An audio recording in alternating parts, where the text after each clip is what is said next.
What I'd like to do with the time that I have with you is to probably try to accomplish two things. One, in 32 years, I've certainly been around the block in this industry. And I'd like to share with you, first of all, how I started, how bad it was, the worst thing that ever happened to me in network marketing, what I needed to learn to shift from not so good to really knowing what to do. Would that be of interest to you? Now, as a teacher, I've been teaching. Some of you may know I'm a former university professor in the field of psychology and sociology. And as a teacher, I always try to give my students things that could shift them from where they were in life to a new place that they wanted to be in life. Well, let me tell you what I know about human nature. Most people will not. Isn't that unfortunate? What I'm going to say right from the beginning, it's not that you don't know what to do, it's that you know what to do, you just won't do it. How truthful is that for most people?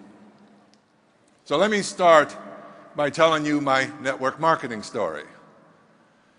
There was an associate dean that worked with me that reported to me, and at this time I was a dean of a senior college of business. And he told me that his wife had a silly little business. Now, this is 32 years ago. So he represented his wife's business as being silly. Now, we would not have 9 children if I suggested to my wife anything she was doing was silly. So he said, my wife Patty is having one of her meetings on Monday night, and she'd love for you to attend. And after him disclosing the silly little business aspect, what would you do? You're thinking, man, that's wonderful. I can't wait to get there. So I made an excuse like I was busy, whatever. Now we're going to teach you right from the beginning what happens when you're persistent. That was the first week. The second week, he came at me again. He always got me when I was at the drinking fountain because I couldn't answer fast then. And he told me again about his wife's having her meeting. Would you please come and attend? She'd love you to attend. I made up another excuse. Now it's the third week. I made another excuse. The fourth week, I made another excuse. The fifth week, I made another excuse. Now I'm going to tell you something right now. About 90% of the people in this audience were probably gone and never thought of me again after the first or second. Are you learning anything? On the 6th invitation, I ran out of excuses. So I said, okay, I'll come this evening. I went home, and I said to my wife, we're going out this evening. And on the amount of money we were making, that meant the Spaghetti Palace, $1 a meal, all you can eat. And she said, where are we going? I said, we're going to Patty's got some kind of a business meeting, and she's invited me to go over there. Why don't you come along? And she said, doesn't Patty sell soap and pills? I said, I'm not sure what Patty sells. I said, but I'm not interested anyway. And she said, well, why don't you go ahead alone? I'll stay home with the children. And I said, fine. And I got out and I got in my car. And just as I was ready to leave, she came to the back door and she gave me one of these. You guys know what that means. Hold it, I got something to say.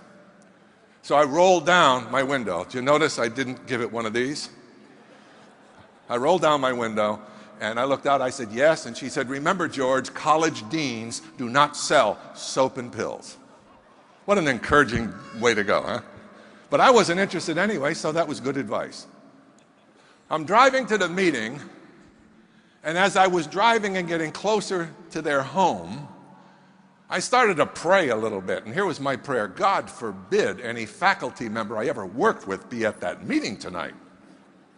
Did I have a problem? I had a huge ego problem. After all, selling was so undignified for a professor. No, you just have title and no money. So I got to the meeting. Things got worse. As I got into the meeting, there's 13 women. A guy about this high looked 100 years older than me, and me. Now, you can imagine me trying to hide. I went to the back of the room. Think of this. That was like trying to hide a pregnant elephant on a tight wire. So I sat back there, and they started talking about their product. And I said, thank God I'm not interested. This pill makes you jump higher. This pill takes care of arthritis. This pill you need for this one and that one. And then finally they put a little green bottle up, and this is nature's scrub brush. I said, this ought to be good. Yeah, you take it every day and it detoxifies the body. You got the picture? It's going to make you normal. Boy, I couldn't wait to get started. Well, the meeting went on. They were done with the products, and I was delighted to know I wasn't interested in a single thing. And then that little guy that looked 100 years old, he got up, and this man changed my life. He got up and he said, my name is Armand. I'm from Canada. I work in a factory in the United States for 35 years. And I make a brake shoe for automobile. And I retire. I'm now 72-year-old, and I retire when I'm 65.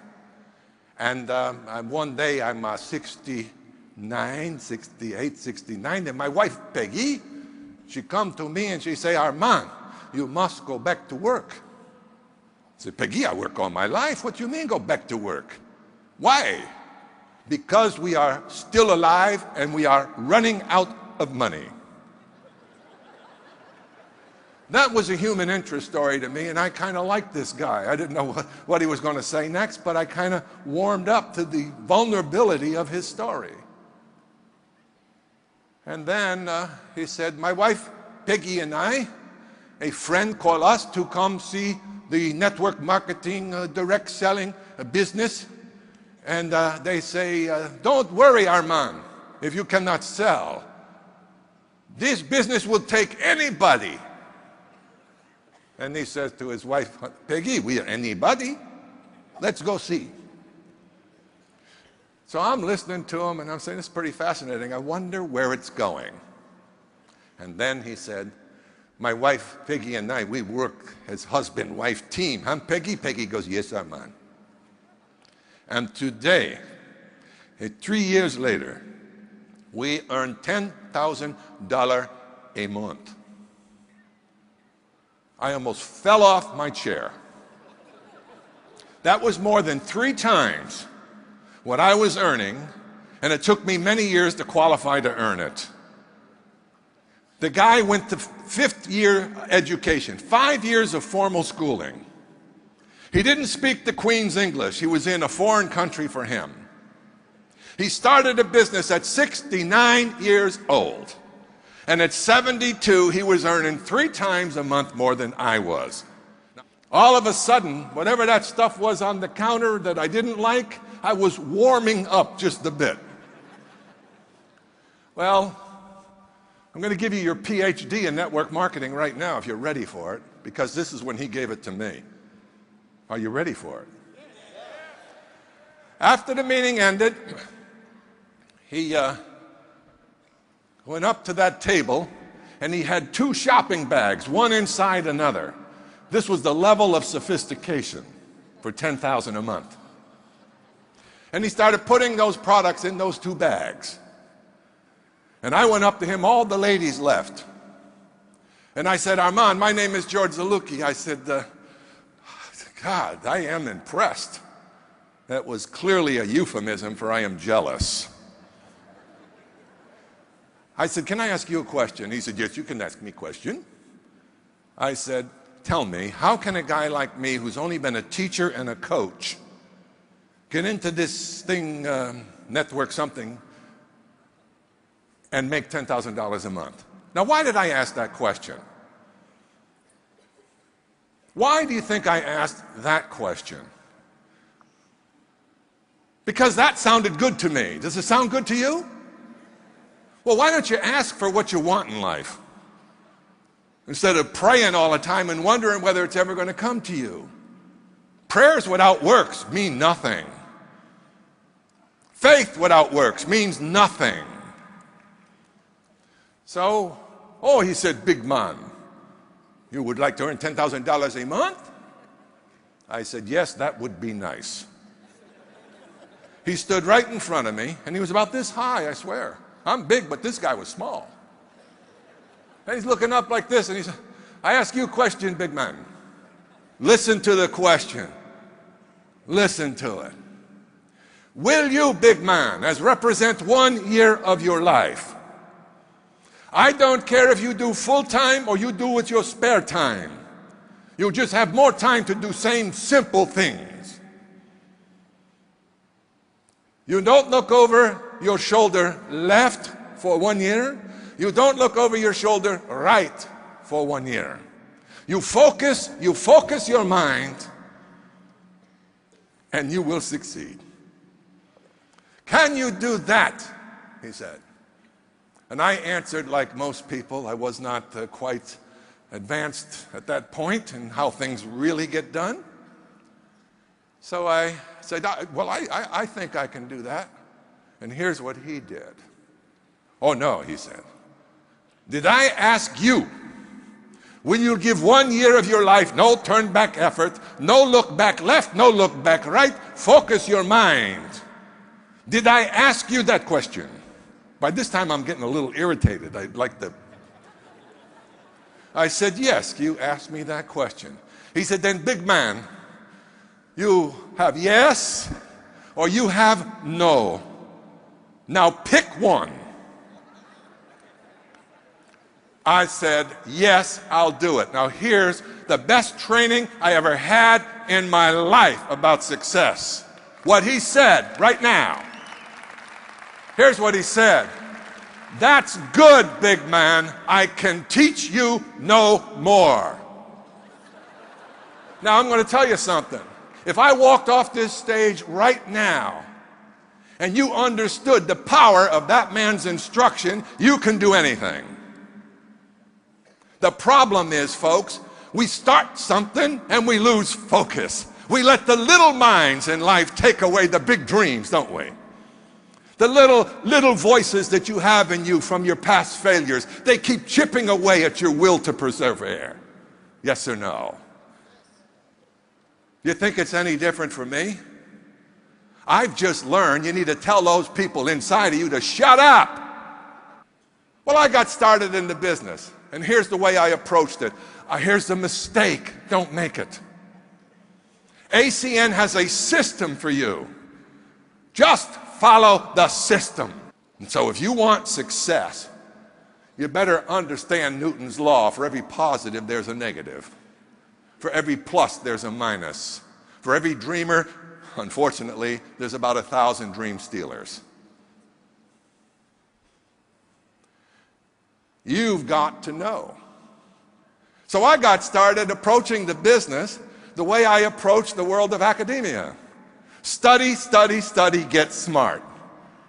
Isn't that it? In other words, some of you learn everything about the rates, learn everything about the competition, learn everything about everything except how to make money. Some of you are going to have that disease. And I'm warning you right now, you don't know the business you're in. So anyway, I did it George's way. And I studied and I studied and I studied. I could have taught at a university in bionutrition because I had to know what every single vitamin did, every molecule in your body, how it responded to it. And guess what? Oh boy, was I feeling good. Because I could go into a home night after night, and if there were 10 people in that home, 8 would buy product. I got so good at it that the company called me, and this was only in my second year, and said, you are in the running for #1 in the world in group sales. I said, how the heck did that happen? I didn't even know I was in a race. All I knew was what I knew about selling and studying and selling and information. Some of you will have that disease too. You better get over it. And then I learned about how full of beans people are. See, I used to believe when you had kind of surface relationships with people, colleagues around you, where nothing's ever tested, you all moan about the same things. Okay, you all share the homogenized life of mediocrity. You see, I had to learn that as you get closer to people where commitments are made or broken, where words are kept or unkept, people reveal themselves. And boy, you can pretty quickly sort who's real and who's not real. Well, I had my group. I had 5 representatives in my group. I had sponsored 5. And every Saturday, we had a breakfast. And every Saturday, I'd get up and motivate my team. Didn't do any good. Every Saturday, they waited for me to do it again. And then every Saturday after that, they waited for me to do it again. And whenever they needed a presentation, they called George. Come on over to my friend's house and sell them some vitamins. And old dumb George would just go right ahead and work like a mule. And they'd buy the product. And my group sales just kept beaming. But I wasn't making any real money. Here's the next thing I did. In case you think this is just going to fall your way, I'm giving you a short course on how to get there faster. Then I'd say to my group, hey, guess what? They said, what? There's a lady in Chicago that's speaking next Saturday, and she's selling the cosmetic line. You know what I heard from all 5 of them? Well, we ain't going to sell none of that stuff. I said, well, wait a minute. Are there women in the world? What happens if a husband joins us and the wife wants to sell cosmetics? Come on, guys, let's go. Plus, we'll learn how she's doing it. Guess what? Here's what I would hear. Oh, you're going to drive 265 miles one way, go to a meeting, and come back 265 miles? You're going to buy us lunch? Sickos. Losers. They don't understand how the world works. You got to give before you take. It's a law of the universe. It's a forgotten law for all too many. What's in it for me? It's got to go out before it comes in. And I'll give you some news. What you're putting out is going to come back. It's a discovery of life when you recognize where you are is where you thought yourself to be. There is no action in humanity that is not first stimulated by a human thought. Therefore, you create reality by your thinking, which means your reality is being created in an ongoing fashion, moment by moment by moment, because your thoughts determine what you understand and see. Yes or no? See, no 2 people see the same reality. It's impossible. Because all of us have different backgrounds, different intelligence, different educations, different upbringing, different cultures. Think about it. Those are the filters in your life for what you see in the present moment. So you don't see real reality. You see what you think is reality, and so do all of us.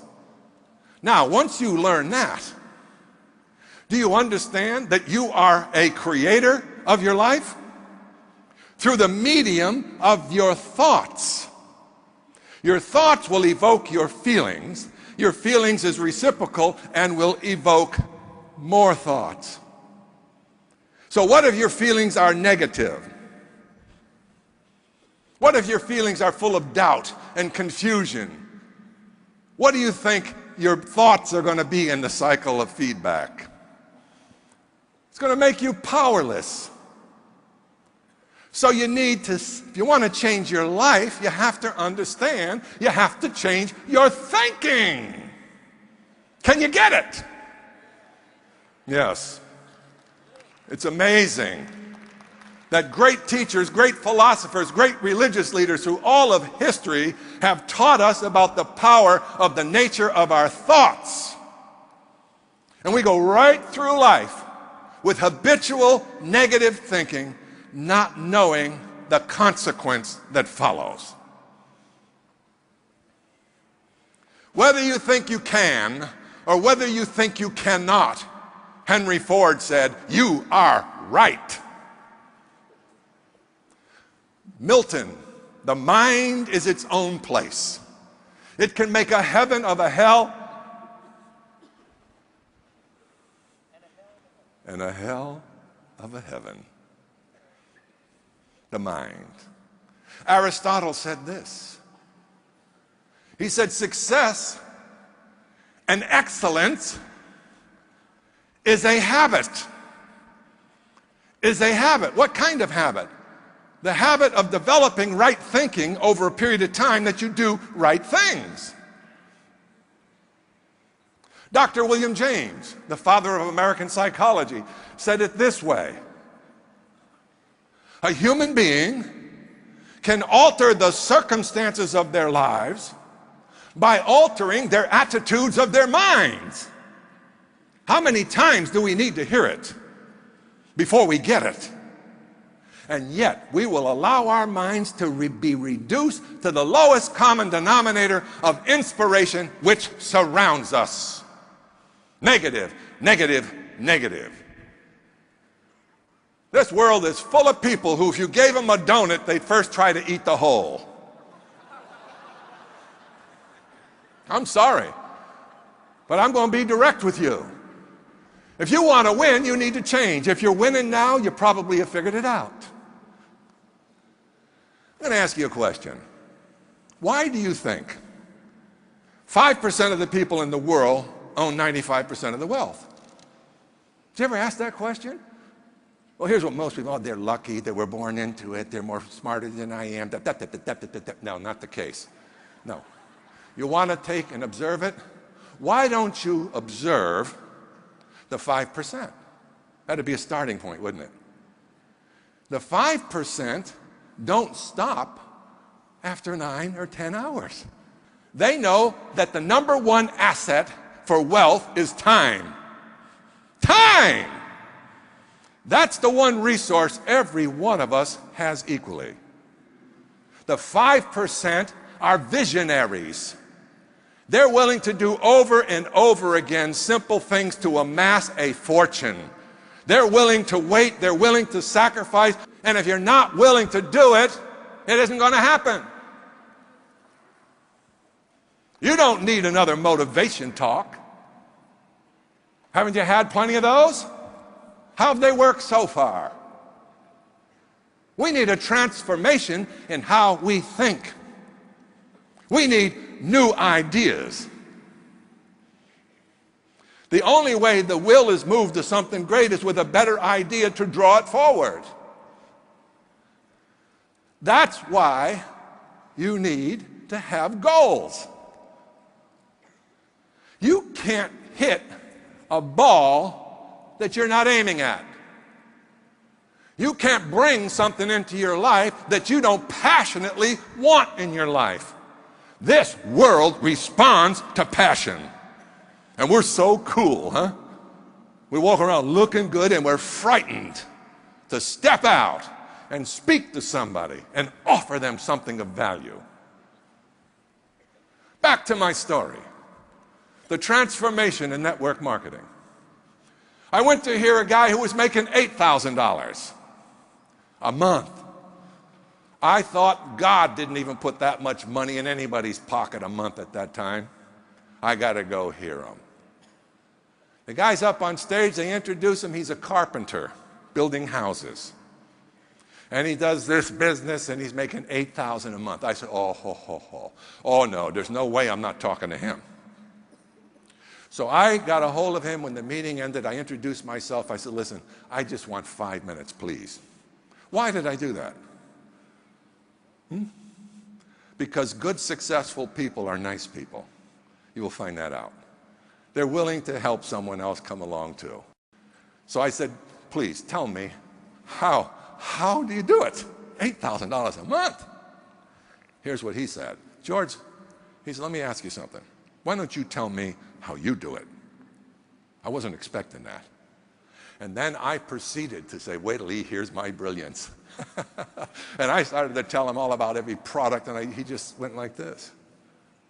He said, George, you seem like a nice guy, but you're never going to make any money in network marketing. Hear the word? What was the word? Telephone sales? Vitamin sales? What was the word? Let me hear what the word was. You're not going to make any money in network marketing. Do you know that's what you're in? Some of you don't. You're in the business of helping people improve their lives.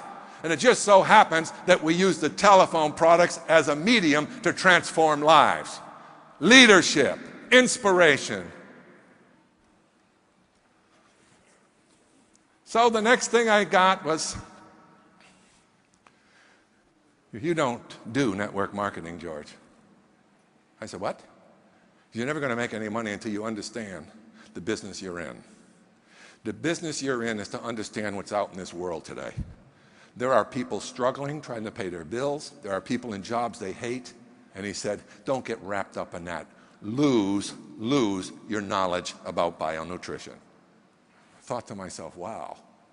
He said, learn how to help people improve their lives through this medium that you have here. Move forward and learn how to lead. Learn how to inspire, and most of all, learn how to serve. Learn how to serve. The happiest people in the world are the people who are servants to other people's dreams and lives. The happiest people in the world. So the starting point, if you're going to make a change in your life, is to analyze your thinking. Be truthful about the conditions in your life. Take a serious look. What if that old man were here and gave you that advice? And he said, 1 year, no turning back. Focus your mind. Don't look back left or right. Will you do that? And you said, yes. And it was for the first time in your life, a yes you would never let go of. Guess what? You won't lose. There's just too many people in this world that will respond to what we have. The problem is you're not telling it to enough of them. Are you hearing me? You get 3 or 4 no's and all of a sudden, this thing won't work. Wimp right back into your wimpy world? Or stand up and say, if anybody can do it, I can. What is it I need to learn so I can get better? Where do I get my training? How do I come to the leaders' meetings when they put them on? How do I get on the conference calls when they're training? You see, that's what you need to do. It's a component. It's a necessary element of your growth. What are you reading? Probably not much of value. Tell the truth. What are you reading that grows you as a person? That teaches you the things you need to know to advance yourself in life? What are you listening to, and who are you listening to? There's your analysis. Start there. And if you'll tell the truth about what is influencing you right now, you will see the necessity of change. Success is not something to take for granted. And a lot of people, they reach a certain level of success and they actually believe they have arrived. And then they stop doing the things that brought them there, and they wonder why they're no longer a success. Did you hear Donald Trump, one of the wealthiest men in the world, speak about the word momentum? You work that hard to get there. I love what Artie says. Oh, you just made RVP? Great, you just started the business. Some of the RVPs looked at Artie like he was crazy. They actually thought they had arrived. Oh no, how many people in your group still aren't there? Now that's your job, isn't it? If your RVP isn't supporting you, isn't encouraging you, you should let him or her know. One other thing changed my entire career. And believe it or not, it was a cassette tape. I heard a tape that was given by a guy who was a researcher in a laboratory, a cancer researcher. And I heard him give a talk about a guy who was trying to recruit him into the company I was in. And this guy said that every time he saw this guy walk down the street, he purposely walked the other side because he didn't want to hear one more time about his great business opportunity. So I'm listening to the tape, and he said, one day I realized, he said, that things were beginning to shift in me because, you see, I would see Jim. He'd be in the restaurant sometimes, and he had a nice suit on. He never used to dress like that. He said, a year later, I see Jim in a brand new Cadillac and a nicer suit in the restaurant, looking very successful. And he said, I had a bad time. I was getting tired of what I was doing. And I thought, you know, maybe, just maybe, I should go take a look at what Jim is doing. Well, the story went on, and this guy became a huge success, and he talked about the things he had to learn coming from a professional world. Well, here's what I did. I had to look and look and look. I finally got permission to make 500 copies of that little cassette. Now my Saturday morning breakfast, here's what I did. I walked in, I had a pile of 100. And they were like $2 each, this little cassette. And I said, okay, we're going to part the waters today. I'm not working with one more of you. You might just as well quit. This guy knows what he's talking about and we don't. This guy knows how this business works and we don't. I'll just take them all. But if you're going to work with me from this day forward, we're going to put these things out in people's hands because obviously he's better than we are. We don't know how to tell it like he's telling it. Let's use it. It completely revolutionized my business. Now, how many of you have got the DVDs, the CD-ROMs? Some of you are so cheap you won't do it.